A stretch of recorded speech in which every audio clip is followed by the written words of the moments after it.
What's up mga ka-nature? Ito na nga ang araw. Dumating na ang araw na pinakahihintay ko ang bibiyaya ko papuntang Manila dahil sa flight ko papuntang Taiwan. Nakapag-impake na ako dyan, kaya ready to go na. At ito nga, ihatid na ako papuntang terminal. Pagdating kong terminal, kailangan kong nag-book ng aking ticket papuntang Manila.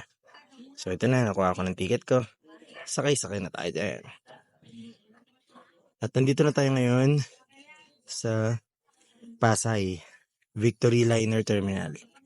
Tapos kailangan ko mamayang mag-book sa Joyride papuntang Terminal 3 na iya. Joyride ko. Ayan, kakababa ko ng bus. Dito na ako ngayon sa Pasay Terminal Victory Victory Liner Terminal Pasay. Ngayon, try kong lumabas at maghanap ng bus na papuntang Naiya, Terminal 3. And tingnan natin itong magkano yung cost going to that place. I'm so excited to see Taiwan. Habang nakasaya ako sa Joyride, napapansin ko parang masakit ng tiyan ko, parang gutom ako. So sa may area na to, mistap ako para magmerienda. At habang naghihintay sa in-order kong pagkain, iniisip ko rin yung oras ng flight namin kasi madaling araw.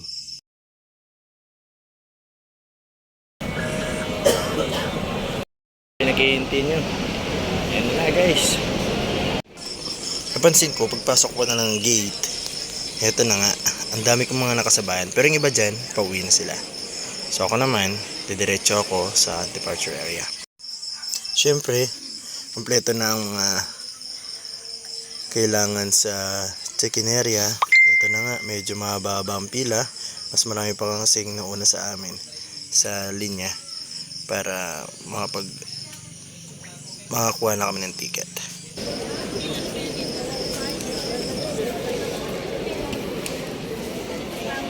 Then finally, andito na tayo ngayon.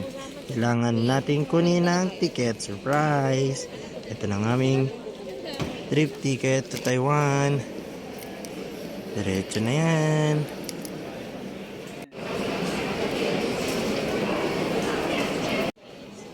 Finally guys, sa may part na to, syempre nakapasok na tayo. At lumilinya dahil diretso na tayo sa eroplano na ating sasakyan patungong Taiwan. Hindi naman ako kabado kasi ilang beses na rin ako nakasakay ng eroplano. Like, nakapunta na akong Boracay, ng Palawan, at saka sa Mauritius, East Africa. So, sa part na to, kahit sa pag-take off at pag-landing, ay hindi naman ako kabado. So, kaya, samahan nyo ako sa paglipad ko patungong Taiwan.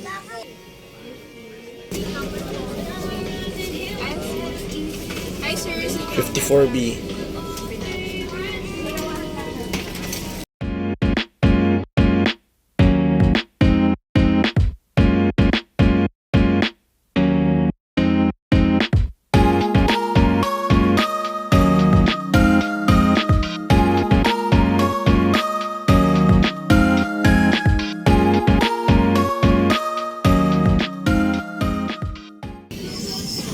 Sa wakas, nakarating na nga tayo sa Taiwan, sa Taipei City, dito sa Taiwan.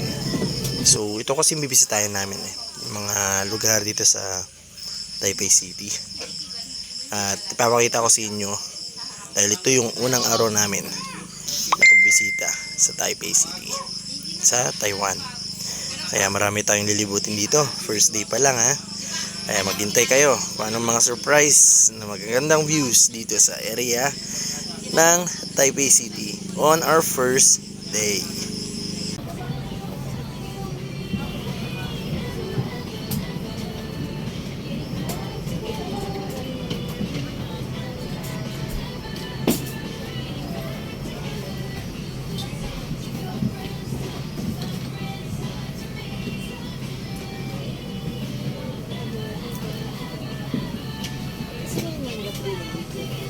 Thank you. Cebu Pacific sa safe na flight to Taipei City, Taiwan.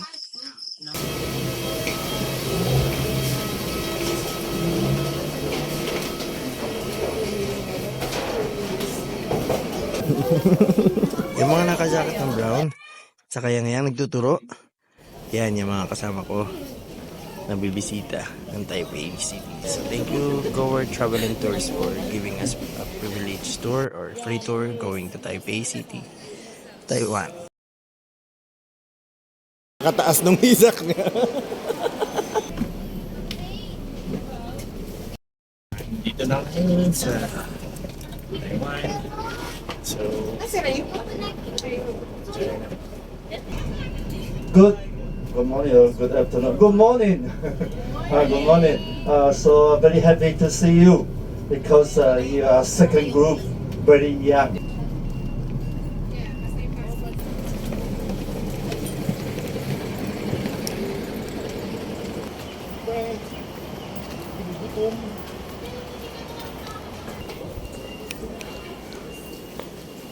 The restaurant opening time 11. So just take away and go there. Can take picture.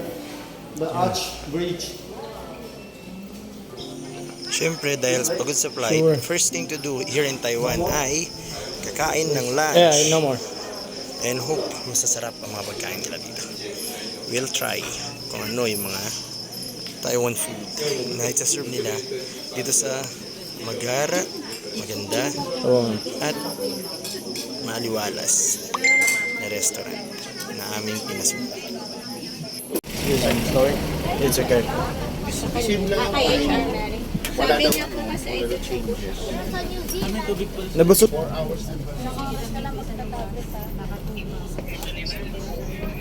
Seville, please. In the middle of the chair. In the middle of the chair.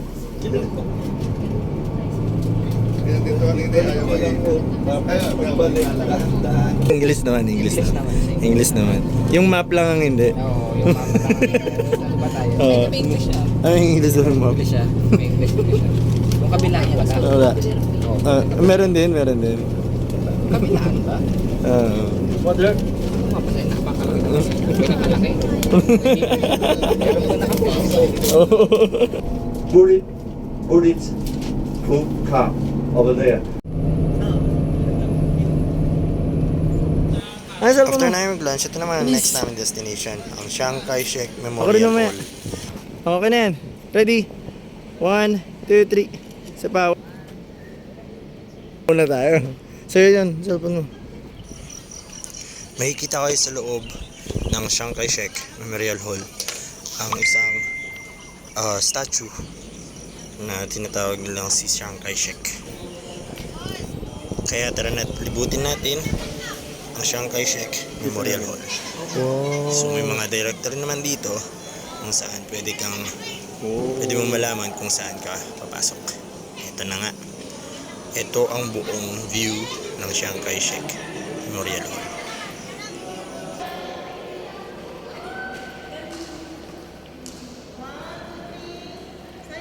Ha? Kung nandito na yung scope ah. Palagi tayo? May bayad kayo. And now, Kasya need ba? natin Kasya? sumakay ng elevator para mapuntahan Kasya. at makita ang malaking statue ni Chiang Kai-shek. Ayan na. Heto na siya. Ayan. Ganyan kalaki ang statue ni Chiang Kai-shek at ang kanyang hole mismo. At sa may top part, ayan ang makikita ang view. Super ganda.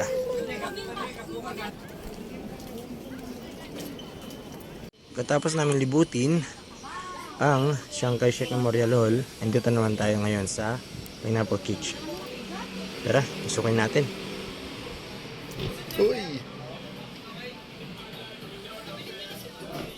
There!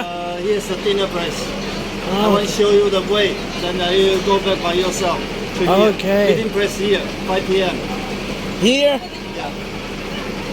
Now It's still early, we yeah. have 2 hours for shopping.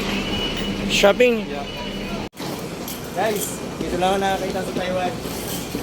Yan, umumut lang yung palayo. Umut lang ng gusto. Ampalaya, no? Oo, namutla. Yung musli ampalaya is green. Namutla ng gusto. Dahil gumala ng higit 2 oras, ito ang aming pinasok dahil dito daw kami mag-early dinner. So tara, pasukin natin. Dahil ang papakain nila sa amin ay shabu-shabu. Oops, baka ibang isipin nyo sa shabu-shabu ha. Dito sa Pinas, siya sanggupsal yun. Pero sa Taiwan, ang tawag nila, shabu-shabu.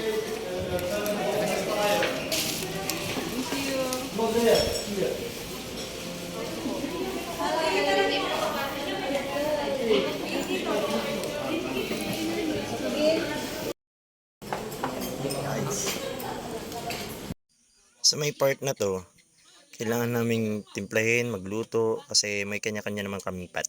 Ito ang gandahan dito sa aming pinasukan na pagdidineran. Wait, kahit gabi na dyan, kailangan namin tapusin ang aming itinerary. So sa ngayon, pupunta kami sa last destination which is yung Taipei 101. Itong pinakamataas na building dito sa Taiwan. Hindi ko na masyadong nilibot itong Taipei 101 dahil pagod na rin ako. Kaya dumiretso na kami sa hotel. Which is, ang hotel na pinasukan namin ay itong Haiwan Holiday Hotel.